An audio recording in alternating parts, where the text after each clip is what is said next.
ને મિત્રો ગુજરાત રાજ્યની જે બેઠકો ફાળવાયેલી છે એના વિશે ક્યારેક પ્રશ્ન પૂછે છે તો આ ત્રણ વસ્તુ પૂછાય છે એ આપણે બરાબર યાદ રાખશું. વિધાનસભા, વિધાન ત્રણ અક્ષરો છે, એનો અર્થ કે ત્રણ અંકની બેઠક પણ છે. મિત્રો વિધાનની અંદર એક આપણે આમાંથી પણ લઈ લેશું, એક આમાં અડધું જ લઈ છે અને આમાંથી આટલું તમે ઘાટું કરશો તો મને લાગે છે આ જે છે એ આ છે, આટલું છે એ આ છે અને આ છે. બસ અહીંયા આપણે પૂરું કરી નાખશું. હા, તો તમે સાચા છો.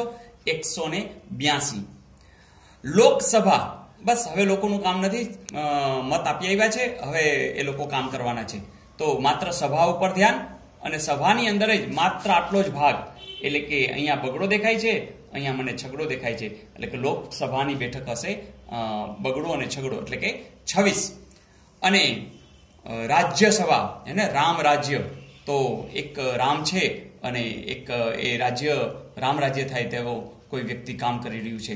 તો એવા એક નહીં પણ આવા એક એવા ભેગા થઈને 11 જણા હેને, તો રાજ્યમાંથી અને સભામાંથી એમ કરીને આપણે 2 એકડા. ફરીથી વિધાનસભાની ફાળવેલી બેઠકો 182, લોકસભાની 26 અને રાજ્યસભાની 11 છે.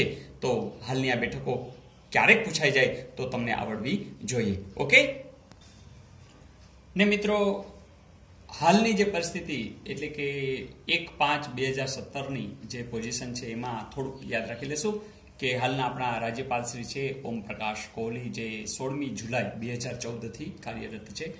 અને હોદ્દેદારો અત્યારે જોઈએ તો આપણા મુખ્યમંત્રી શ્રી લાડીલા શ્રી વિજયભાઈ રૂપાણી છે, જે 7/8/16 બરાબર, 2/18/16 નહીં પણ 7, એટલે કે 7 તારીખ અને ઓગસ્ટ મહિનો અને 2016થી. અને નાયબ મુખ્યમંત્રી શ્રી તરીકે શ્રી નીતિનભાઈ પટેલ છે, એ અત્યારે વિધાનસભાના અધ્યક્ષ તરીકે શ્રી રમણભાઈ વોરા છે, અને વિરોધ પક્ષના નેતા તરીકે કોંગ્રેસના શ્રી શંકરસિંહભાઈ વાઘેલા છે.